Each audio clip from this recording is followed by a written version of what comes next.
Hey guys, I just want to send you a quick message about grades. I've been saying since the beginning this course is self-paced, so that means due dates aren't really a thing you're worrying about on a week-to-week basis.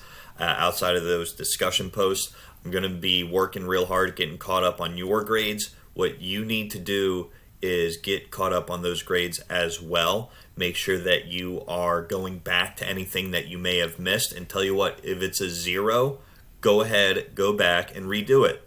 Since it's self-paced, that I'm not going to count that as late. And zeros do nothing but destroy a grade.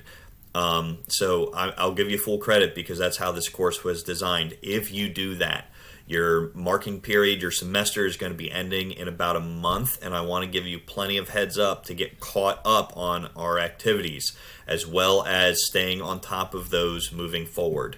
We got about one more week of class till we have our winter break, and then we'll come back and we'll wrap up this semester together. Other than that, have a great holiday, and I hope to talk to you again soon. Bye.